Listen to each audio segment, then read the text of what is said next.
दोस्तों, my name है अंकित पांडे। आज हम लोग देखेंगे टाइप्स ऑफ रिएक्शन। इसके पहले लेक्चर में हम लोग देखे थे कि characteristic of reaction, chemical reaction कैसे करते हैं और बैलेंस कैसे करते हैं। बैलेंस के लिए तो अभी मैं बताऊंगा कैसे करता हूँ मैं, ठीक है। लेकिन टाइप्स ऑफ रिएक्शन को जानना बहुत महत्वपूर्ण है, ये सबसे इम्पॉर्टेंट टॉपिक है, ठीक है। तो चलिए देखते हैं हम लोग। आइए, तो पहला जो रिएक्शन है, वैसे तो यहाँ पर 5 टाइप्स ऑफ रिएक्शन है। मैं पहला रिएक्शन बताता कॉम्बिनेशन रिएक्शन, ठीक है। ये इम्पॉर्टेंट रिएक्शन है, केमिकल रिएक्शन है। तो चलिए देखते हैं हम लोग कॉम्बिनेशन रिएक्शन क्या होता है। Those reaction in which 2 or more substance combine to form single substance are called combination reaction. तो कहने का मतलब क्या है कि ऐसे रिएक्शन, ठीक है, ऐसे रिएक्शन जिसमें दो या दो से अधिक सबस्टेंस, ठीक है, एक दूसरे से कंबाइन होके एक नया सिंगल सबस्टेंस बनाते हैं, एक नया सिंगल सबस्टेंस बनाते हैं, उसे क्या कहा जाता है? Combination reaction. जैसे कि मैंने इसके पहले लेक्चर में बताया था कि 2H2 प्लस O2 2H2O बन जाता है। तो इसमें दो सबस्टेंस मिलकर क्या एक नया सबस्टेंस बनाया कि नहीं? बिल्कुल बनाया। इसमें 2Mg प्लस O2 2MgO बना दिया। यहाँ पर कई सारे एग्जाम्पल हैं, मैंने लिया, कई सारे एग्जाम्पल के साथ मैंने समझाया है यहाँ पर आप लोगों को कि कॉम्बिनेशन रिएक्शन क्या होता है, ठीक है। Those reaction in which 2 or more substance combine to form single substance are called combination reaction, ठीक है। मैंने कुछ एग्जांपल के साथ भी आपको दे दिया है कि जैसे कि वाटर में क्या क्या कंटेंट रहता है, हाइड्रोजन और ऑक्सीजन। तो हाइड्रोजन और ऑक्सीजन को लेकर हम लोग वाटर बना सकते हैं। और जैसे कि मान लीजिए कि मैग्नीशियम है और ऑक्सीजन प्रेजेंस में उससे जलाया जाए तो मैग्नीशियम ऑक्साइड मैग्नीशियम ऑक्साइड बन जाता है। मान लीजिए हाइड्रोजन गैस है, उसको क्लोरीन गैस के साथ रिएक्ट करवाते हैं तो HCl हो जाता है, जो भी एसिड है, ठीक है। और मान लीजिए CaO मतलब क्यूक्लाइम है, जिसे कैल्शियम ऑक्साइड भी कहा जाता है, वाटर में डालते हैं तो कैल्शियम हाइड्रोक्साइड बन जाता है, जिसका स्लैगलाइम भी नाम है। मान लीजिए NH3 अमोनिया है और उसे HCl के साथ रिएक्ट करवाते हैं तो क्या बन जाता है? NH4Cl। तो इन सारे केस में हम लोग देख रहे हैं कि दो सबस्टेंस या दो से अधिक सबस्टेंस मिलकर एक नए सबस्टेंस को फॉर्म कर रहे हैं, तो इसलिए कम्बिनेशन रिएक्शन में आ जाता है। अब चलिए हम लोग देखेंगे कि डिकम्पोजिशन रिएक्शन क्या होता है, ठीक है। चलिए देखते हैं डिकम्पोजिशन रिएक्शन क्या होता है। तो इसमें देखेंगे और reaction in which compound split up into 2 or more simple substance. Combination reaction में क्या हम लोग देखे थे कि दो सबस्टेंस मिलकर नया सबस्टेंस बना रहे हैं। लेकिन डिकम्पोजिशन मतलब कंपोजिशन मिलना, डी मतलब टूटना, मतलब कंपोजिशन का टूटना मतलब कंपाउंड का टूटना। तो कह सकते हैं कि एक ऐसा रिएक्शन जिसमें कंपाउंड दो भागों में या दो से अधिक भागों में टूटता है वो डिकम्पोजिशन रिएक्शन होता है। तो डिकम्पोजिशन रिएक्शन को हम लोग हीट के द्वारा, लाइट के द्वारा, इलेक्ट्रिसिटी के द्वारा हम लोग कर सकते हैं, ठीक है। तो डिकम्पोजिशन रिएक्शन का कुछ एग्जाम्पल मैं लेकर तीनों से समझाया हूँ, हीट से भी, लाइट से भी, इलेक्ट्रिसिटी से भी। तो reaction carried out by heat से कैसे आता है? कुछ कुछ एग्जाम्पल है, ये बिना दूसरे के अलावा नहीं हो सकते। ये फिक्स है कि ये CaCO3 हीट के प्रेजेंस में ही टूटेगा, ना कि इलेक्ट्रिसिटी के प्रेजेंस में, ना ही फोटोलिसिस मतलब लाइट के प्रेजेंस में, ठीक है। तो CaCO3 को हीट करेंगे तो CaO प्लस CO2 बन जाएगा, ठीक है। कैल्शियम कार्बोनेट, ठीक है। कैल्शियम कार्बोनेट कैसे बनता है? Calcium oxide plus carbon dioxide. वैसे 2KCl3 है, ठीक है। पोटेशियम क्लोराइड है तो उसमें क्या होगा? पोटेशियम क्लोराइड को क्या होगा? ट्राइक्लोराइड का क्या होगा? तो उसको भी हीट करेंगे तो 2KCl प्लस 3O2 निकलेगा, ठीक है। वैसे लेड नाइट्रेट में क्या होता है कि जो लेड नाइट्रेट को जब हीट के प्रेजेंस में हम लोग उसे जलाते हैं तो लेड ऑक्साइड, नाइट्रोक्साइड और ऑक्सीजन के फॉर्म में वो टूट जाता है। तो यहाँ से इन सारे एग्जाम्पल के साथ हम लोगों ने क्या समझा? इन सारे एग्जाम्पल के साथ हम लोगों ने समझा, ये सब जो भी एग्जाम्पल हैं इन लोगों के साथ मैंने समझा कि जो भी है एक कंपाउंड वो उसको हीट किया जा रहा है तो वो न्यू सबस्टेंस में टूट जा रहा है। तो ये डिकम्पोजिशन रिएक्शन का एग्जाम्पल हो गया। अब हम लोग देखेंगे कि decomposition reaction carried out by electricity, जिसे हम लोग इलेक्ट्रोलिसिस भी कहते हैं, ठीक है। तो देखते हैं चलिए एग्जाम्पल के साथ। तो एग्जाम्पल के साथ देखते हैं कि 2H2 ओ मान लीजिए कि वाटर है, ठीक है। उसको इलेक्ट्रोलिसिस उसका करवाया गया, मतलब इलेक्ट्रिसिटी के प्रेजेंस में उस पर एक रिएक्शन करवाया गया, ठीक है। मान लीजिए उसमें से इलेक्ट्रिसिटी पास करवाएगा, ठीक है। तो इलेक्ट्रिसिटी जब पास करवाएंगे तो इलेक्ट्रिसिटी में कैथोड भी होगा, एनोड भी होगा, ठीक है। एक पॉजिटिव चार्ज होगा, एक नेगेटिव चार्ज होगा। आप लोग फिजिक्स में भी पढ़ते होंगे, फर्स्ट चैप्टर भी है आपका इलेक्ट्रिसिटी। उसमें आप देखेंगे कि वाटर दो सबस्टेंस में टूट जाएगा, हाइड्रोजन में और ऑक्सीजन में। जैसे कि ऊपर मैंने समझाया हाइड्रोजन और ऑक्सीजन से वाटर बनता है, बट वही हम लोग उसका रिवर्सिबल प्रोसेस है ये, मतलब ये H2 प्लस O2, 2H2O भी बन सकता है और 2H2O को भी H2 और O2 में तोड़ सकते हैं। मान लीजिए सोडियम क्लोराइड है, मतलब जो NaCl है, उसको भी हम लोग इलेक्ट्रोलिसिस के प्रोसेस से 2Na प्लस Cl2 के फॉर्म में तोड़ देते हैं।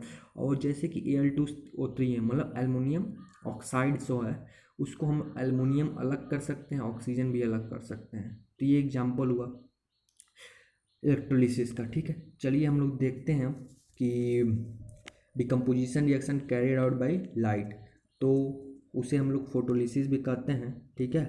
तो देखते हैं उसको, चलिए।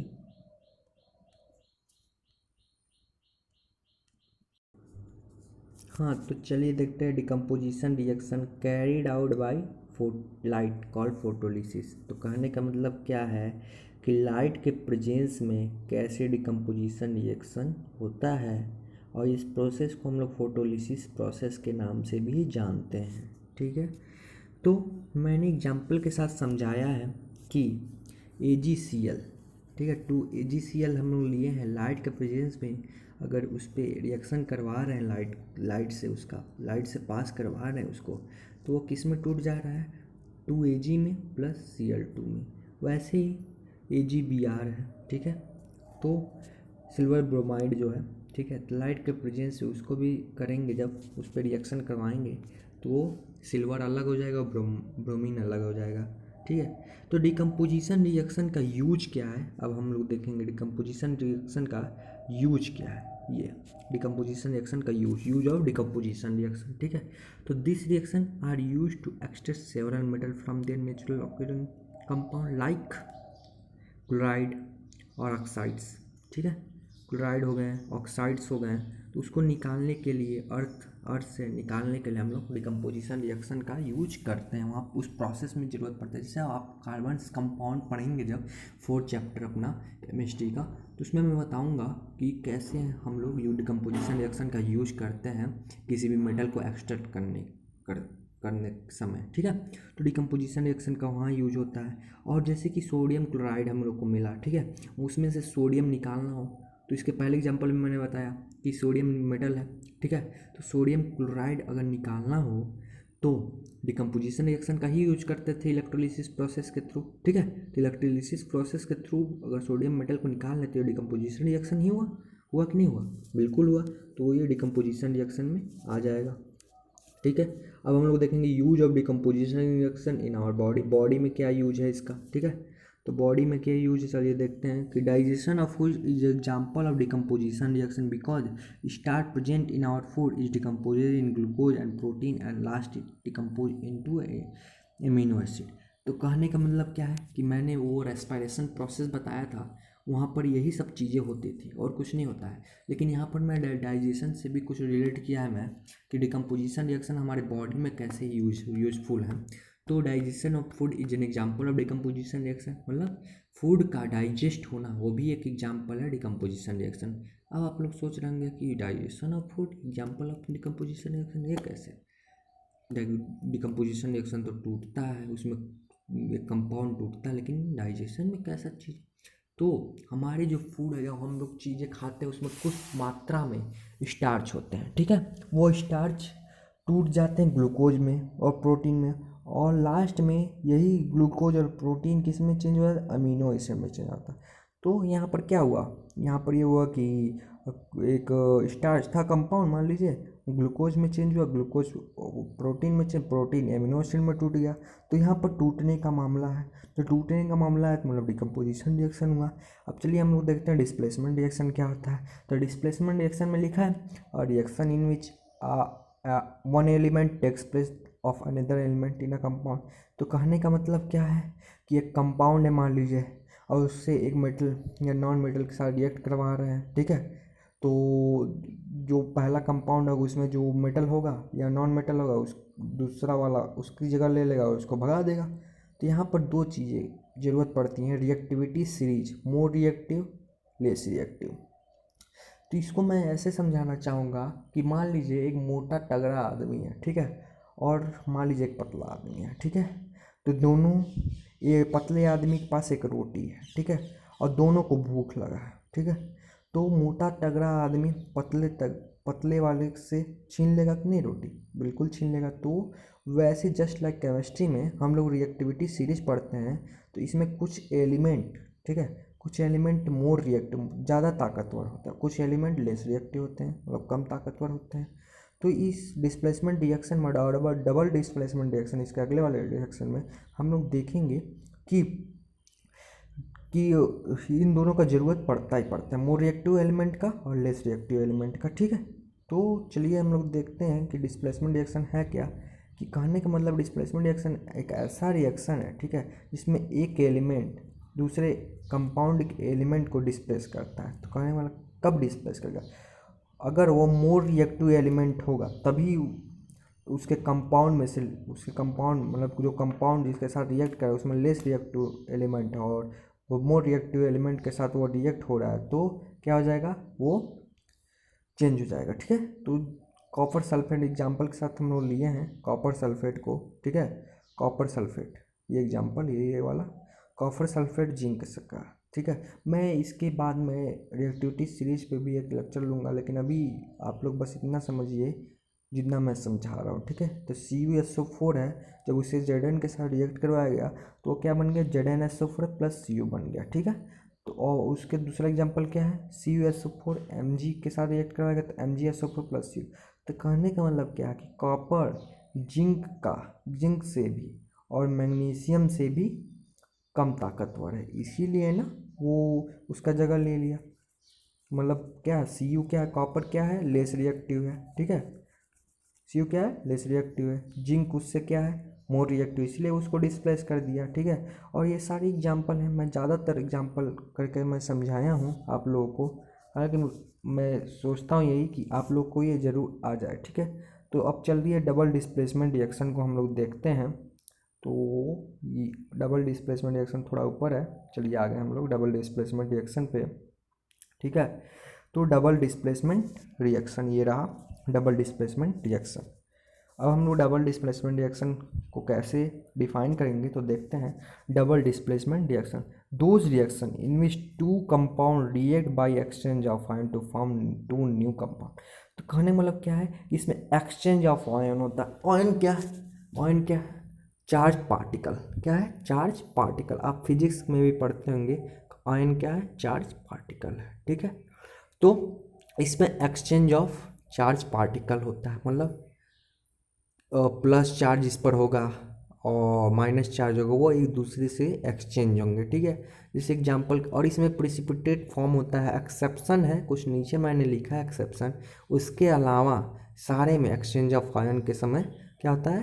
प्रिसिपिटेशन रिएक्शन भी होता है, ठीक है, प्रिसिपिटेट फॉर्म होता है। तो डबल डिस्प्लेसमेंट रिएक्शन क्या है? उसमें एक्सचेंज ऑफ आयन होता है और जिससे नए नए कंपाउंड बनते हैं, ठीक है। तो इसमें डबल डिस्प्लेसमेंट कहने का मतलब, डबल डिस्प्लेसमेंट कहने का मतलब क्या है कि दो बार डिस्प्लेस किया गया, दो बार कहने का मतलब एक दूसरे के साथ एक्सचेंज ऑफ आयन हुआ, ठीक है। तो ऐसे एग्जांपल यहाँ पर है AgNO3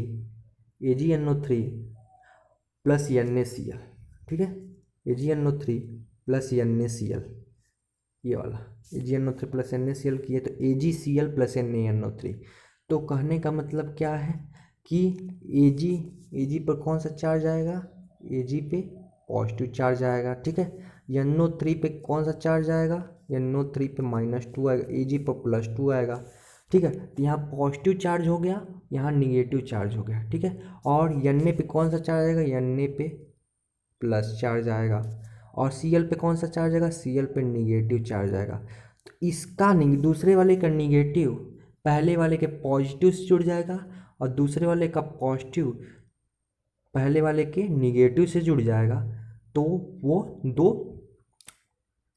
कंपाउंड फॉर्म कर लेगा जो AgCl हो जाएगा और NaNO3 हो जाएगा, ठीक है।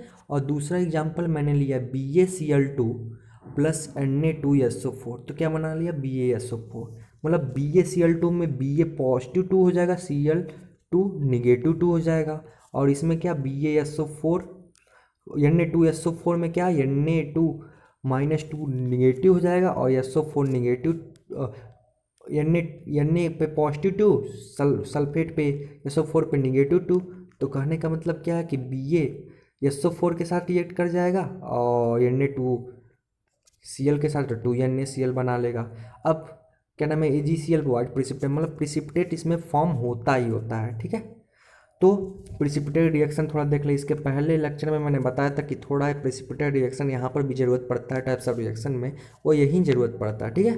तो चलिए देखते हैं प्रिसिपिटेट रिएक्शन क्या है। Any reaction in which N insoluble solid is form that separate from the solution. कहने का मतलब क्या है, कोई सॉल्यूशन बना है या कोई कंपाउंड बनाया है, ठीक है, तो उसमें से कुछ इनसॉल्युबल सॉलिड्स फॉर्म होगा, मतलब वो सॉल्युबल ना हो, वो ऊपर दिखे। मतलब जैसे कि मान लीजिए कि हम लोग जैसे कि नमक और चीनी का घोल बना रहे हैं, तो कुछ पार्टिकल्स पानी में, कुछ पार्टिकल्स दिखते हैं ना हम लोग को, तो वो इनसॉल्युबल पार्टिकल्स होते हैं, ठीक है।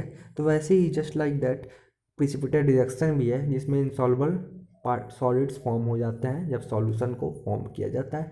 तो उसके एग्जांपल के साथ हम लिए हैं कि मान लिए कि BaCl2 प्लस CuSO4, मतलब बेरियम क्लोराइड और कॉपर सल्फेट को रिएक्ट करवाया है, तो barium sulphate plus copper chloride बना है।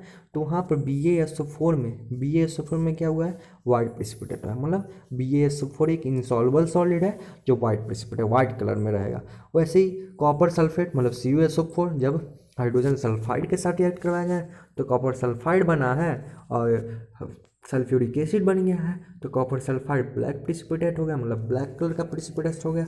वैसे लेड नाइट्रेट जब पोटेशियम आयोडाइड के साथ रिएक्ट करवाया गया है तो वहीं पर वो लेड आयोडाइड जो येलो प्रिसिपिटेट है और पोटेशियम नाइट्रेट बन गया है। तो ये सब एग्जाम्पल है जो है, ये सब प्रिसिपिटेट रिएक्शन के हैं जो भी ज़रूरत पड़ते हैं इसको समझने के लिए। कुछ है नहीं इसमें, कुछ नहीं है, ठीक है, इसमें कुछ है नहीं, बट यही समझना है प्रिसिपिटेट रिएक्शन क्या है। प्रिसिपिटेट रिएक्शन एक ऐसा रिएक्शन है जिसमें जब सॉल्यूशन हम लोग बनाते हैं तो उसमें से एक इनसॉल्युबल सॉलिड फॉर्म होता है जो हम लोग सेपरेट कर सकते हैं। जैसे कि एग्जाम्पल में मैंने बताया कि बेरियम क्लोराइड जब कॉपर सल्फेट का रिएक्ट करता है तो barium sulphate plus copper chloride बनता है जिसमें बेरियम सल्फेट इनसॉल्युबल सॉलिड होता है और वाइट कलर का होता है, ठीक है। तो डबल डिस्प्लेसमेंट रिएक्शन में ये कंटेन है, ठीक है। अब जैसे कि मैंने कहा कि double displacement exchange of ion है, ठीक है, ठीक है। तो इसमें दो न्यू प्रोडक्ट बनते हैं, ठीक है। तो कुछ एक्सेप्शन इसका, जो एक्सेप्शन है वो मैंने लिखा भी है, देखिए इस पर।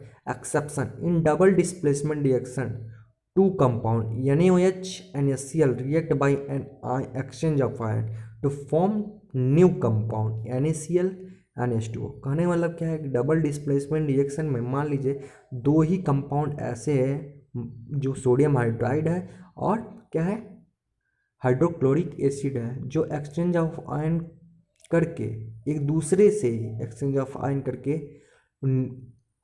दो कंपाउंड तो बनाते हैं, दो कंपाउंड तो बनाते हैं, बट वो दो कंपाउंड, ठीक है, वो दो कंपाउंड प्रिसिपिटेट नहीं फॉर्म करता है, ठीक है। क्यों नहीं करता, क्योंकि सोडियम क्लोराइड क्या होता है, वाटर में सॉल्युबल होता है। लेकिन यहाँ पर क्या प्रिसिपिटेट रिएक्शन के लिए क्या चाहिए, इनसॉल्युबल सॉलिड चाहिए, लेकिन सोडियम क्लोराइड क्या है, सॉल्युबल है, इसलिए, ठीक है, इसलिए ये फॉर्म नहीं होता है। तो ये एक्सेप्शन का रीजन भी है, इसे एक्सेप्शन नहीं कह सकते हैं लेकिन कहा गया है कि ये एक्सेप्शन है, ठीक है। तो चलिए हम लोग देखेंगे अब कि ऑक्सीडेशन क्या होता है, रिडक्शन क्या होता है, इन दोनों को मिलाकर हम लोग क्या कहते हैं। तो चलिए देखते हैं ऑक्सीडेशन रिएक्शन क्या है, रिडक्शन रिएक्शन क्या है, ठीक है। तो ये नीचे रहा, ये रहा, ये रहा ऑक्सीडेशन रिएक्शन, ये रहा oxidation reaction, addition of oxygen to substance. कोई भी सबस्टेंस मान लीजिए, ठीक है, कोई भी सबस्टेंस का मतलब क्या कि जैसे कि मैंने अभी एग्जांपल में मैं समझाऊंगा अभी, बस अभी इतना जानिए कि किसी भी सबस्टेंस में जब हम लोग एडिशन ऑफ ऑक्सीजन कराते हैं तो वहाँ पर ऑक्सीडेशन होता है, ठीक है। और मान लीजिए उसी प्रोडक्ट में से जब हम लोग हाइड्रोजन को निकालते हैं तो वो भी ऑक्सीडेशन हुआ। दो कंडीशन बना, क्या क्या बना कि जब एडिशन ऑफ ऑक्सीजन किसी भी सबस्टेंस में, मान लीजिए एक सबस्टेंस है उसमें एडिशन ऑफ ऑक्सीजन करवाएं तो वो ऑक्सीडेशन हो गया, ठीक है, वो ऑक्सीडेशन हो गया।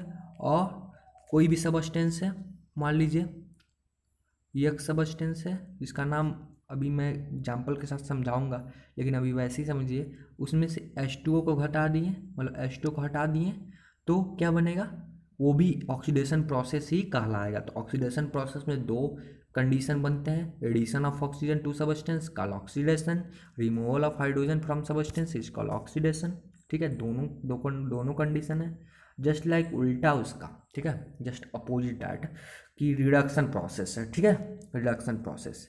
तो रिडक्शन प्रोसेस में क्या होता है कि हाइड्रोजन का ऐड कराना, किसका, हाइड्रोजन का ऐड कराना और ऑक्सीजन का रिमूवल कराना, ठीक है। उसमें क्या था, ऑक्सीजन का ऐड कराना, लेकिन इसमें क्या है, रिमूवल कराना। उसमें क्या था, रिमूवल ऑफ हाइड्रोजन, इसमें क्या है, एडिशन ऑफ हाइड्रोजन। तो जस्ट दोनों उल्टा है, एक दूसरे के विपरीत चलते हैं, ठीक है, ऑक्सीडेशन और रिडक्शन, ठीक है।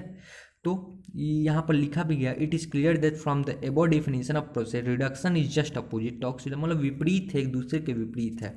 अब इसमें इंपॉर्टेंट चीज़ ये है कि ऑक्सीडाइजिंग एजेंट और रिड्यूसिंग एजेंट क्या होता है। तो कहने का मतलब ये दोनों जो हैं ऑक्सीडेशन के दो टॉपिक्स, रिडक्शन के दो टॉपिक, उसके अकॉर्डिंग ऑक्सीडाइजिंग एजेंट क्या हो सकता है, रिड्यूसिंग एजेंट क्या हो सकता है, वो हम लोग देखते हैं। तो ऑक्सीडाइजिंग एजेंट किसे कहते हैं, पहले तो एडिशन ऑफ ऑक्सीजन के थ्रू बताते हैं कि the substance which give oxygen for oxidation. कहने का मतलब क्या है कि कोई भी सबस्टेंस है जो ऑक्सीजन प्रोवाइड करवाता हो ऐड कराने के लिए, ठीक है, ऑक्सीजन प्रोवाइड करवाता हो, मतलब provide oxygen that is oxidation, ठीक है, provide oxygen that is oxidation reaction, मतलब दो substance which provide oxidation that is called oxidising agent, या ऐसे सबस्टेंस, ठीक है, जो उस हाइड्रोजन को वहाँ से हटाते हों, उस कंपाउंड में से हटाते हों, तो वो क्या होगा, ऑक्सीडाइजिंग। दोनों कंडीशन है, ठीक है, दोनों डेफिनेशन के अकॉर्डिंग। वैसे डिडक्शन और रिड्यूसिंग एजेंट को देखते हैं हम लोग, the substance which give hydrogen for reduction. कहने का मतलब क्या है, ऐसे सबस्टेंस जो हम लोग को क्या दें, हाइड्रोजन जो दे वो रिड्यूसिंग एजेंट है, मतलब एडिशन ऑफ हाइड्रोजन करवाएं, ऐसे सबस्टेंस को क्या कहेंगे, रिड्यूसिंग एजेंट कहेंगे। या ऑक्सीजन को रिमूव करवाएं, वो भी रिड्यूसिंग एजेंट हो जाता है, ठीक है। तो जैसे कि यहाँ पर दो शब्द को हम मिलाना चाहेंगे, ऑक्सीडेशन का ऑक्स, रिडक्शन का रेड, तो रेड प्लस ऑक्स क्या बन गया, रेड प्लस ऑक्स, रेडॉक्स। तो ये रेडॉक्स रिएक्शन है, ठीक है। आप 11th में रेडॉक्स चैप्टर एक पढ़ेंगे, ठीक है, तो उसको अभी जानना है, उसमें सब चीज़ें बताई गई हैं, बट मैं अभी बस बेसिक चीज़ें मैं बता रहा हूँ। 10th में बेसिक चीज़ है, कुछ ज़्यादातर करके नहीं है। 11th में पूरा इसका इंट्रोडक्शन पार्ट है, पूरे इस पर न्यूमेरिकल आते हैं, ठीक है, तो उसको आप 11th में देखेंगे ही देखेंगे। लेकिन इसमें अभी बेसिक चीज़ें बस बताना कि ऑक्सीडेशन क्या होता है, रिडक्शन क्या होता है, रिड्यूसिंग एजेंट क्या होता है, ऑक्सीडाइजिंग एजेंट क्या होता है, और एग्जांपल के साथ समझेंगे कहाँ पर है ऑक्सीडाइजिंग एजेंट, कौन सा ऑक्सीडाइजिंग एजेंट, कौन सा रिडक्शन एजेंट है, और ऑक्सीडेशन प्रोसेस किस में हो रहा है, रिडक्शन प्रोसेस किस में हो रहा है, ठीक है। तो रेडॉक्स रिएक्शन क्या है, इसमें रेडॉक्स रिएक्शन कहने का मतलब कि कोई भी रिएक्शन हो रहा हो, अगर उसमें ऑक्सीडेशन हो रहा हो तो रिडक्शन भी होगा। इसका रीजन क्यों है, क्योंकि रेडॉक्स रिएक्शन है, ठीक है। तो रेडॉक्स में रिडक्शन भी है, ऑक्सीडेशन भी है, ठीक है। जैसे कि एग्जांपल के साथ मैंने समझाया, CuO प्लस H2, यहाँ पर क्या है, CuO प्लस H2, ये क्या बन गया, Cu प्लस H2O बन गया। तो CuO तो CuO है प्लस H2, तो Cu प्लस H2O, तो CuO से Cu बन गया। तो यहाँ पर रिडक्शन हो, क्यों रिडक्शन हुआ, क्योंकि CuO यहाँ पर लेफ्ट हैंड साइड में क्या देख रहे हैं हम लोग, CuO है, लेकिन राइट हैंड साइड में क्या देख रहे हैं, Cu है, क्या है, Cu है।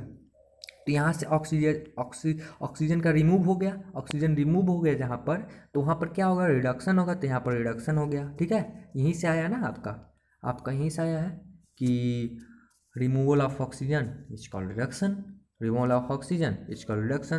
तो यहाँ रिमूव हुआ है तो इसलिए रिडक्शन हो गया। अब देखिए यहाँ पर H2 है, देख लीजिए यहाँ पर H2 है और यहाँ पर H2 है, तो यहाँ पर ऑक्सीडेशन क्यों हो गया? क्योंकि एडिशन ऑफ ऑक्सीजन, देखिए addition of oxygen is called oxidation, यहाँ पर एडिशन ऑफ ऑक्सीजन हुआ तो इसलिए ऑक्सीडेशन हो गया। तो ऐसे एग्जाम्पल पूछे जाते हैं बोर्ड में भी, और बोर्ड में भी पूछे जाते हैं ऐसे क्वेश्चन, और कुछ रिएक्शन में भी इसका काम है, अभी आगे चल के पता चलेगा किस रिएक्शन में है। डेली लाइफ में इसका भी यूज है, हर रिएक्शन का डेली लाइफ में यूज है। मैंने हर जो भी मेन टॉपिक है, ठीक है, उसको मैंने बताया है, ठीक है। तो चलिए एक ऑक्सीडाइजिंग एजेंट और रिड्यूसिंग एजेंट इसमें देखते हैं कौन कौन से ऑक्सीडाइजिंग एजेंट है, कौन कौन से रिड्यूसिंग एजेंट है। तो ऑक्सीडाइजिंग एजेंट फिर से मैं रिकॉल करवा देता हूँ। ऑक्सीडाइजिंग एजेंट वो सब्सटेंस होते हैं जो ऑक्सीजन प्रोवाइड करवाते हैं या हाइड्रोजन को रिमूव करवाते हैं, और रिड्यूसिंग एजेंट क्या होता है? जो हाइड्रोजन को प्रोवाइड करवाए और ऑक्सीजन को रिमूव करवाए, ठीक है। करवाए कहने का मतलब क्या है कि ऑक्सीजन को जो रिमूव करवाए और हाइड्रोजन को जो दे वो क्या होगा? रिड्यूसिंग एजेंट होगा, और जो ऑक्सीजन को देगा और हाइड्रोजन को रिमूव करवाएगा वो क्या होगा? ऑक्सीडाइजिंग एजेंट होगा। तो ऑक्सीडाइजिंग एजेंट थोड़ा गलती से लिखा गया है, थोड़ा आप लोग लिख लीजिएगा कि ऑक्सीडेशन नहीं है, ऑक्सीडाइजिंग एजेंट है। तो ऊपर की इक्वेशन से हम लोग क्या समझे? CuO क्या है? ऑक्सीडाइजिंग एजेंट है। क्यों ऐसा? क्योंकि जैसा कि मैंने बताया कि the substance which give oxygen for oxidation, तो ये H2 को क्या दे रहा है? ऑक्सीजन प्रोवाइड करवा रहे थे, ऑक्सीडाइजिंग एजेंट होगा कि नहीं होगा? कहने का मतलब क्या है? जहाँ रिडक्शन होगा, ठीक है, वहाँ वो ऑक्सीडाइजिंग एजेंट होगा। ये ध्यान रखिएगा, जो रिड्यूस हो रहा है वो ऑक्सीडाइजिंग एजेंट है, और जो ऑक्सीडाइज हो रहा है वो रिड्यूसिंग एजेंट है, ठीक है। तो यहाँ पर रिड्यूसिंग एजेंट H2, तो रिमूवल ऑफ ऑक्सीजन, ये देखिए रिमूवल ऑफ ऑक्सीजन बाय दो substance that is called reducing agent. तो H2 नहीं रहता यहाँ पर, तो क्या रिड्यूस हो पाता ऑक्सीजन? नहीं हो पाता, मीन्स वहाँ पर रिडक्शन हो रहा है, और रिडक्शन कौन करवा रहा है? H2 करवा रहा है। तो इसलिए यहाँ पर रिड्यूसिंग एजेंट क्या हो गया? H2 हो गया, ठीक है। अब देखिए दूसरे एग्जाम्पल के साथ मैं समझाता हूँ आप लोग को। हाइड्रोजन सल्फाइड लिया गया है, क्या लिया गया है? हाइड्रोजन सल्फाइड लिया गया है, ठीक है। हाइड्रोजन सल्फाइड लिया गया है, उसको क्लोरीन के साथ रिएक्ट करवाया गया है। किसके साथ? क्लोरीन के साथ रिएक्ट करवाया गया है। तो क्या बन गया? सल्फर अलग हो गया और HCl बन गया है, ठीक है। तो H2S से S में चेंज हुए, ऑक्सीडेशन हो गया। क्यों ऑक्सीडेशन हो गया? इसलिए ऑक्सीडेशन हो गया कि क्योंकि क्या बताया मैंने, ऑक्सीडेशन का यहाँ पर रिमूवल ऑफ हाइड्रोजन हो रहा है। क्या हो रहा है? सल्फर से क्या हो रहा है? हाइड्रोजन का रिमूव हो रहा है, क्योंकि ऑक्सीजन तो यहाँ पर है नहीं, तो ऑक्सीजन को छोड़ ही देना है, ये वाला टॉपिक और ऊपर वाला टॉपिक छोड़ ही देना है। हम लोग को हाइड्रोजन को बस देखना है। इस एग्जाम्पल में देखना कि हाइड्रोजन बस है, और कोई चीज़ों के बारे में तो समझे नहीं हम लोग। हाइड्रोजन और ऑक्सीजन के बारे में समझे हैं, इसी से ऑक्सीडेशन और रिडक्शन का डेफिनेशन हम लोग बताया है। लेकिन यहाँ पर हाइड्रोजन बस है, तो हाइड्रोजन के टॉपिक को बस देखेंगे हम लोग, ऑक्सीजन को छोड़ देंगे। तो ऑक्सीजन के दो जो टॉपिक है उसको छोड़ देंगे। अब देखिए यहाँ पर सल्फर से क्या हो रहा है? सल्फर से हाइड्रोजन रिमूव हो रहा है। तो जब किसी भी सबस्टेंस में से जब हाइड्रोजन का रिमूव हो जाना क्या कहलाता है? ऑक्सीडेशन कहलाता है, ठीक है। ऑक्सीडेशन कहलाता है कि नहीं? तो इसलिए यहाँ पर ऑक्सीडेशन हो रहा है, ठीक है। यहाँ पर क्या हो रहा है? ऑक्सीडेशन हो रहा है। और क्लोरीन में क्या हो रहा है? Addition of hydrogen. क्या हो रहा है? एडिशन ऑफ हाइड्रोजन, इसलिए क्या हो गया? रिडक्शन हो गया, ठीक है। तो ये रहा ऑक्सीडेशन और रिएक्शन। अब कुछ और एग्जाम्पल को देखते हैं हम लोग, चलिए देखते हैं।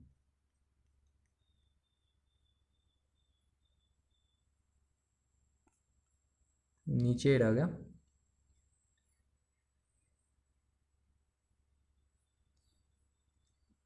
कहाँ गया? ये रहा। तो यहाँ पर देखिए ये तीसरा एग्जाम्पल है। यहाँ पर मैग्नीशियम ऑक्साइड को लिया गया और हाइड्रोक्लोरिक एसिड के साथ रिएक्ट करवाया गया। किसके साथ? हाइड्रोक्लोरिक एसिड के साथ। तो मैग्नीशियम ऑक्साइड को हाइड्रोक्लोरिक के साथ ऐड करवाया गया जब, तो वहाँ पर क्या बना कि मैग्नीज क्लोराइड बन गया, क्लोरीन अलग हो गया एक, क्योंकि 4Cl था तो एक Cl2 इसके साथ, Cl2 अलग हो गया और 2H2O हो गया। तो रिमूवल यहाँ पर देखिए, यहाँ पर क्यों यहाँ पर रिडक्शन हो रहा है? ऐसा क्यों? यहाँ पर क्यों रिडक्शन हो रहा है? क्योंकि यहाँ पर रिमूवल ऑफ ऑक्सीजन हो रहा है। क्या हो रहा है? रिमूवल ऑफ ऑक्सीजन हो रहा है, इसलिए क्या हो रहा है? यहाँ पर रिडक्शन हो रहा है। और यहाँ पर देखिए यार, यहाँ पर क्यों ऑक्सीडेशन हो रहा है? क्योंकि यहाँ पर रिमूवल ऑफ हाइड्रोजन हो रहा है। क्या हो रहा है? यहाँ से यहाँ एच था, यहाँ एच नहीं, मतलब यहाँ से रिमूव हो गया ये, ठीक है, वो H2O बन गया, ठीक है। तो क्या हुआ, रिमूवल ऑफ हाइड्रोजन मतलब ये ऑक्सीडेशन हो गया, ठीक है। तो removal of hydrogen oxidation, removal of oxygen reduction, addition of oxygen oxidation, addition of hydrogen reduction, यही है प्रोसेस, यही देखना है हम लोग को, ठीक है। अब चौथे एग्जाम्पल में हम देखते हैं कि इसमें कैसे हुआ। इसमें हम लोग देख रहे हैं कि जिंक ऑक्साइड को कार्बन के साथ जब हीट करवाया गया, ठीक है, तो वहाँ पर जिंक और कार्बन मोनोऑक्साइड फॉर्म्ड हुआ। क्या हुआ, जिंक और कार्बन मोनोऑक्साइड फॉर्म्ड हो रहा है। तो जिंक जब मोनोऑक्साइड फॉर्म्ड हो रहा है तो जिंक ऑक्साइड से जिंक में ऑक्सीजन का रिमूव हो रहा है। तो यहाँ पर क्या होगा, ऑक्सीजन का जब रिमूव होगा तो क्या हो जाएगा, रिडक्शन हो जाएगा। और सी सी यहाँ पर सी अकेले, यहाँ पर CO हो जाएगा, मतलब एडिशन ऑफ ऑक्सीजन हो जाएगा, मतलब ऑक्सीडेशन हो गया। तो यहाँ पर ऑक्सीडेशन हो जाएगा। तो कहने का मतलब क्या है कि ऑक्सीडेशन प्रोसेस वो प्रोसेस कहलाता है, मान लीजिए कोई सब्सटेंस है, उसमें ऑक्सीजन को ऐड करवाया गया, पहले तो ऑक्सीजन ऐड नहीं करवाया गया है, बाद में ऐड करवाया गया, तो बाद में देखेंगे। ऑक्सीजन ऐड हुआ है तो ऑक्सीडेशन होगा, या उसमें से हाइड्रोजन निकाला गया है तो भी ऑक्सीडेशन होगा। लेकिन रिडक्शन के केस में जस्ट इसका उल्टा हो जाता है, removal of oxygen and addition of hydrogen is called reduction process, ठीक है। ये दोनों सबसे इम्पॉर्टेंट प्रोसेस है, सबसे इम्पॉर्टेंट रिएक्शंस है, इस पे क्वेश्चन भी आते हैं, इसका यूज भी अगले चैप्टर्स में है।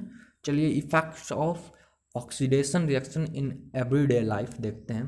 कोरोजन का नाम सुने होंगे, जंग लग, कोरोजन का नाम तो सुने होंगे। उससे क्या इफेक्ट होता है हमारे एवरीडे लाइफ में, उसको हम लोग जानेंगे। और उसके बाद जानेंगे रेंसिडिटी क्या होता है, और आखिरी में हम लोग जानेंगे कि रेंसिडिटी को कैसे प्रिवेंट कर सकते हैं हम लोग, ठीक है। तो चलिए देखते हैं कि effect of oxidation reaction in everyday life. कहने का मतलब क्या है कि ये इफेक्ट है ऑक्सीडेशन प्रोसेस का, और कुछ है नहीं। कोरोजन हो गया, रेंसिडिटी जो हो गया ना, ये एक इफेक्ट है ऑक्सीडेशन का, ठीक है। तो एवरीडे लाइफ में हम लोग देखते हैं, मान लीजिए एक मेटल रख दिया, एक रॉड रख दिया आयरन का छत पे या नीचे, ठीक है, और उसको 2-3 दिन रखे रहिए, 4-5 दिन या कुछ दिनों तक रखे रहिए आप लोग वैसे खुले में, ठीक है। पानी भी उस पर मारते रहिए, ठीक है। तो अब देखेंगे कुछ दिन बाद कि उस पर एक ब्राउन कलर का लेयर बन जाता है, ठीक है। उसे हम लोग रस्ट के नाम से जानते हैं, रस्ट के नाम से, ठीक है, कि जंग लग गया उसमें, ये भी सुने होंगे आप लोग, हाँ। तो वो क्या है, वो कोरोजन का एक प्रोसेस होता है। कोरोजन का क्या प्रोसेस है, corrosion is the process in which metal are eaten by the action of air और मॉइस्चर और केमिकल ऑन देयर सरफेस, ठीक है। Corrosion is caused by oxidation of metal. कहने मतलब क्या है, कोरोजन किससे होता है, अगर मेटल पे ऑक्सीडेशन प्रोसेस हुआ, मतलब एडिशन ऑफ ऑक्सीजन हुआ या रिमूवल ऑफ हाइड्रोजन हुआ। रिमूवल ऑफ हाइड्रोजन तो हो नहीं सकता, एडिशन ऑफ ऑक्सीजन ही हो सकता है, क्योंकि ऑक्सीजन का मात्रा एयर में बहुत ज़्यादा है, तो वो उसके साथ रिएक्ट करवा गया मेटल। तो रिएक्ट अगर करेगा मेटल का सरफेस तो क्या होगा, वहाँ पर प्रोसेस एक होगा जो कोरोजन प्रोसेस के नाम से जाना जाता है, ठीक है। अब क्या होता है, when iron object is left in the air after some time it gets covered with a red brown substance, this is called rusting of iron. तो जैसा कि मैंने कहा कि आयरन रॉड को आप रख दिए बाहर तो वो रेड ब्राउन कलर उस पर कवर हो जाता है, जिसे हम लोग रस्ट के नाम से जानते हैं। तो इस प्रोसेस में रिएक्शन क्या होता है, रिएक्शन मैंने लिखा है यहाँ पर कि आयरन या फी से डिनोट हुआ है, ऑक्सीजन क्या मॉइस्चर से मिला है, मतलब एयर में रखें, खुले में रखें, और 2H2O मतलब ये मॉइस्चर, H2O जो है, ठीक है, मॉइस्चर है। तो ये तीनों जब मिलते हैं तो आयरन का एक हाइड्रेटेड फॉर्म बनाते हैं, जिसे हम लोग रस्ट के नाम से जानते हैं। यही रस्ट का फॉर्मूला यही होता है आयरन के रस्ट का फॉर्मूला यही होता है, जो हाइड्रेटेड आयरन ऑक्साइड भी कहलाता है, ठीक है। अब इसे कैसे प्रिवेंट हम लोग कर सकते हैं, इसे प्रिवेंट करने के लिए हम लोग गैल्वेनाइजेशन प्रोसेस कर सकते हैं। क्या कर सकते हैं, गैल्वेनाइजेशन प्रोसेस कर सकते हैं, ठीक है। और या इस पर ऑयल पुट कर सकते हैं, उसमें कई सारे प्रिवेंटिंग का इसका जरिया है जिससे हम लोग कर सकते हैं, इसको रोक सकते हैं। लेकिन इसको जानने के लिए हम लोग मेटल नॉन मेटल को पढ़ना पड़ेगा। चलिए तीसरे चैप्टर में हम लोग पढ़ेंगे उसको। चलिए अब हम लोग जानते हैं रेंसिडिटी क्या होता है। रेंसिडिटी भी एक इफेक्ट है ऑक्सीडेशन का, ठीक है। ये क्या है, इफेक्ट है ऑक्सीडेशन का। जैसे कोरोजन था उसमें भी ऐसे ही होता है, बट जस्ट लाइक उससे थोड़ा हटके है। इसमें क्या होता है, फूड मटेरियल को मान लीजिए हम लोग खुले में रखे हैं, ठीक है, या फूड मटेरियल्स को ऑयल या फैट है अगर फूड मटेरियल में, तो उसमें क्या होता है कि वो रिएक्ट कर जाता है ऑक्सीजन, मतलब एयर के साथ रिएक्ट कर जाता है, और कुछ समय बाद उसमें अनप्लीजेंट स्मेल और टेस्ट आने लगते हैं। वही प्रोसेस क्या कहलाता है? रेंसिडिटी कहलाता है। रेंसिडिटी को हिंदी में क्या कहते हैं? विकृत गंधिता। क्या कहते हैं? विकृत गंधिता। ठीक है, अब हम लोग जानेंगे कि कैसे इससे बच सकते हैं। फिर हम लोग जानेंगे बैलेंस ऑफ इक्वेशन कैसे कर सकते हैं। ठीक है, चलिए देखते हैं डेवलपमेंट ऑफ रेंसिडिटी को कैसे प्रिवेंट कर सकते हैं। Prevention of development of rancidity.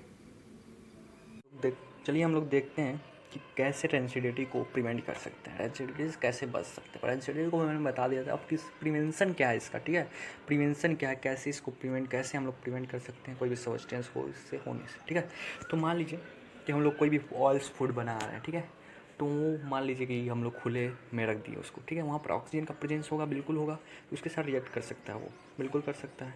अब रिएक्ट करेगा वो, ठीक है, जब रिएक्ट करेगा तो वहाँ पर एक प्रोसेस होता है ऑक्सीडेशन, वो वहाँ पर हो जाएगा।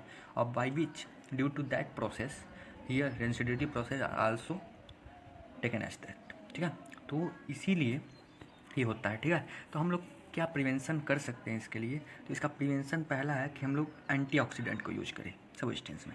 एंटीऑक्सीडेंट, एक एंटीऑक्सीडेंट का नाम मैं बताना चाहूँगा, BHA, उसका नाम है BHA।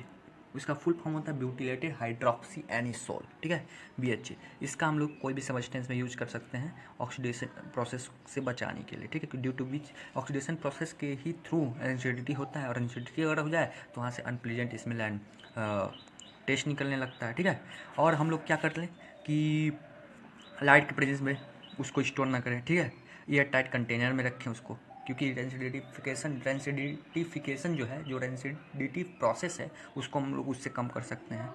और क्या कर सकते हैं कि हम लोग हमेशा रेफ्रिजरेटर में रखें, उसके ठंडे जगह पे रखें। ठीक है, और हम लोग क्या कर सकते हैं कि मान लीजिए कि जैसे कि आप चिप्स खाते होंगे, चिप्स या कुरकुरे खाते होंगे, तो पहले देखते हैं कि पैकेट खुला रहता है, और जब उसको फाड़ते हैं, ठीक है, उसमें से चिप्स निकालते हैं तो देखते हैं कि इतना थोड़ा सा है। तो हाँ, तो कुरकुरे पैकेट को जब फाड़ते उड़ते हैं तो देखते हैं आप लोग, ठीक है, आप देखते हैं कि उसमें से थोड़ा सा ही कुरकुरे या चिप्स निकलता है। ठीक है, क्यों नहीं ऐसा थोड़ा सा निकलता है? पहले तो फुला रहता है, क्यों ऐसा? क्योंकि उसमें नाइट्रोजन गैस भरा हुआ रहता है। क्या भरा हुआ रहता है? नाइट्रोजन गैस, जो किसी के साथ रिएक्ट नहीं करता, वो नोबल गैस कहलाता है। नोबल गैस ऐसा गैस होता है जो इनर्ट गैस भी कहा जाता है, जो किसी के साथ रिएक्ट ना करे। इनर्ट का मतलब क्या? जो किसी के साथ रिएक्ट ही ना करे। ठीक है, तो किसी के साथ रिएक्ट नहीं होगा, ऑक्सीडेशन प्रोसेस नहीं होगा। ऑक्सीडेशन प्रोसेस जब नहीं होगा तो रेंसिडिटी प्रोसेस नहीं होगा वहाँ पर, और जब रेंसिडिटी प्रोसेस नहीं होगा वहाँ पर तो क्या नहीं, अनप्लीजेंट स्मेल और टेस्ट उसमें से नहीं निकलेगा। तो बस यही चौथा जो आपका है कि replacing oxygen in the container with another gas. Another gas क्या है?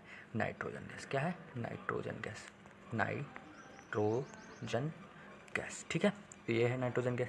यहाँ से हम लोग अब डेवलपमेंट कैसे उसको रोक सके, डेवलपमेंट ऑफ रेंसिडिटी को कैसे रोक सके, ये हम लोग समझ लिए। हम लोग क्या समझे? क्या adding antioxidant, storing food in air tight container.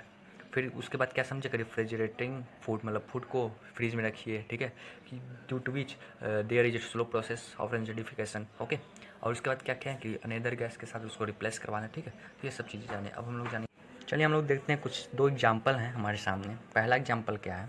देखिए पहला एग्जाम्पल ये वाला, corrosion and rancidity are both due to which type of chemical reaction.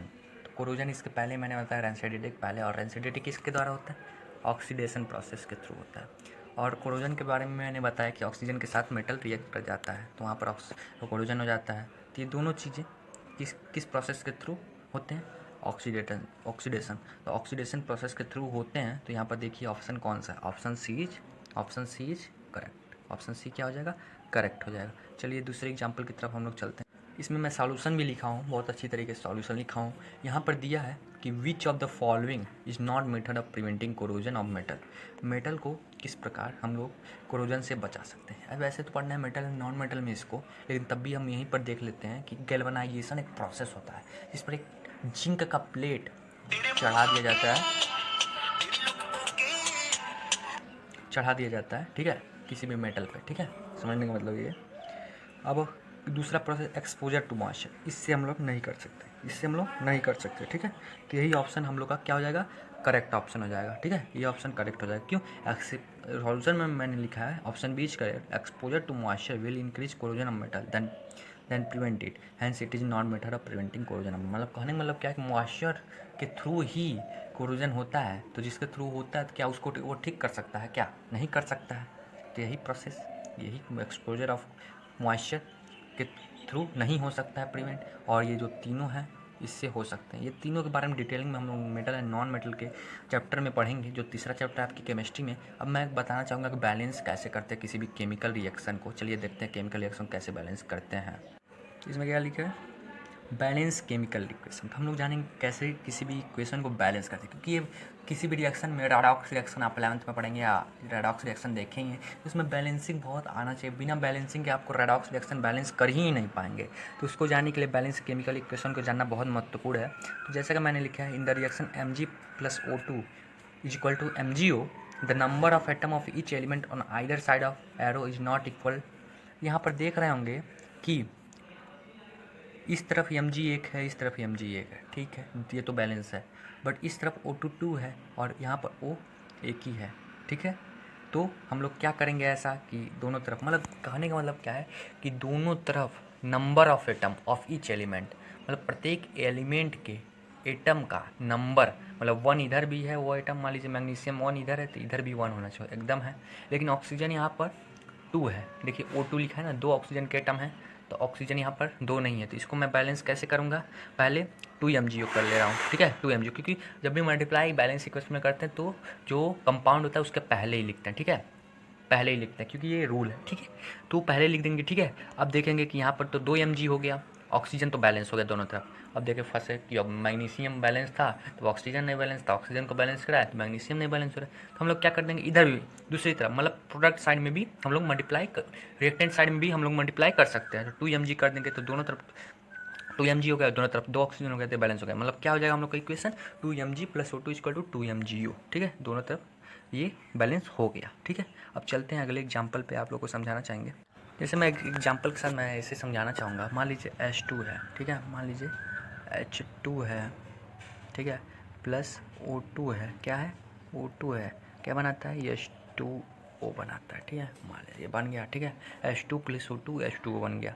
अब दोनों तरफ देखेंगे 2 हाइड्रोजन तो है, ठीक है, लेकिन यहाँ पर एक ही ऑक्सीजन है। प्रोडक्ट साइड में ये प्रोडक्ट साइड है, ठीक है, और रिएक्टेंट साइड, ये रिएक्टेंट साइड में क्या है, ऑक्सीजन 2 है। तो पहले ऑक्सीजन को बैलेंस करना पड़ेगा। तो यहाँ पर से कितने से मल्टीप्लाई करेंगे, यहाँ पर 2 से मल्टीप्लाई कर देंगे, ठीक है, यहाँ पर 2 से मल्टीप्लाई कर देंगे, बिल्कुल कर देंगे। तो चलिए 2 से मल्टीप्लाई कर देते हैं। तो मान लीजिए H2 + O2 क्या हो गया, H2O हो गया।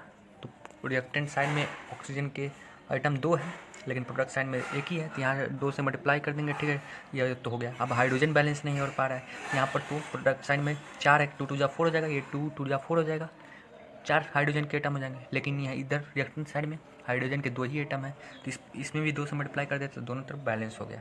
तो ऐसे बैलेंस करते हैं। पहले क्या करते हैं, दोनों तरफ देखते हैं कि each element of a compound, each element of compound, the number of atom of each element of compound is equal to product side and reactant side. देखना क्या है हम लोग को कि number of element in reactant is equal to number of element in product, ठीक है, यही हम लोग को देखना है, ठीक है। थोड़ा गलती से लिखा गया, थोड़ा गलत कर इधर उधर लिखा गया, थोड़ा जगह नहीं है इसके पास, ठीक है, लेकिन तब भी समझ लीजिए कि number of element in reactant side में, रिएक्टेंट साइड और number of element in product side दोनों बराबर होने चाहिए, ईच एलिमेंट, प्रत्येक एलिमेंट के। जैसे कि एग्जाम्पल यहाँ पर दिया है कि जिंक + सल्फ्यूरिक एसिड क्या बनता है, जिंक सल्फेट + हाइड्रोजन बन जाता है। तो यहाँ पर जिंक मैंने लिया, जिंक Zn, यहाँ पर H2SO4 लिया, यहाँ ZnSO4 बन गया, यहाँ H2 बन गया, ZnSO4 में जिंक सल्फेट बन गया, ठीक है। तो यहाँ पर देख रहे होंगे Zn, यहाँ पर भी Zn एक ही है, ठीक है, ये बैलेंस हो गया। यहाँ पर देखेंगे आप कि H2, यहाँ पर भी H2 है, ठीक है, ये भी बैलेंस हो गया। अब देखेंगे यस यहाँ पर भी है, O4 यहाँ पर भी, मतलब ये बैलेंस इक्वेशन हो गया, ठीक है। तो ईच एलिमेंट यहाँ बैलेंस है, number of atoms of each element क्या है, इक्वल है, लेफ्ट हैंड साइड और राइट हैंड साइड में। तो हम लोग इसको क्या कहेंगे, इसको रिएक्टेंट साइड कहेंगे, रिएक्टेंट साइड, और प्रोडक्ट साइड में number of element of each element number of atom of each element is also equal, then the reaction is balanced.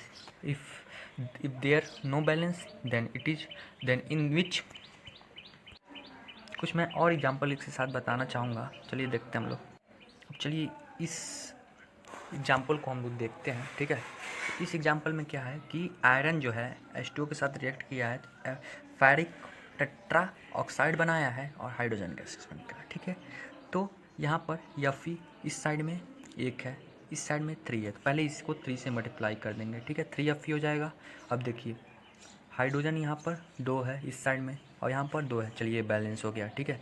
अब ऑक्सीजन यहाँ पर कितना है, 1 है और यहाँ पर कितना हो जाएगा, 4 हो जाएगा। तो पहले तो इसको 4 से मल्टीप्लाई करते हैं हम लोग, ठीक है। 4H2O हो जाएगा। चलिए अब ऑक्सीजन तो बैलेंस हो गया, आयरन भी बैलेंस हो गया, लेकिन हाइड्रोजन नहीं बैलेंस हुआ। यहाँ पर कितना 4H2O हो गया, मतलब 4 2 जा 8 एटम इधर हो गए, 2 एटम इधर, तो 4 से फिर इधर मल्टीप्लाई कर दीजिए, इधर भी बैलेंस हो गया। तो क्या हो जाएगा 3Fe प्लस 4H2O क्या बन जाएगा, Fe3O4 प्लस 4H2। तो ये आपका इक्वेशन हो गया। तो ऐसे हम लोग बैलेंस इसको करते हैं, ठीक है। अब यहाँ पर आप लोग का ये समाप्त होता है चैप्टर 1। इसका मैं कुछ क्वेश्चन भी आप लोग को अगले लेक्चर में दूंगा, ठीक है। अगर आप लोग को ये पसंद आया हो तो लाइक करिए, सब्सक्राइब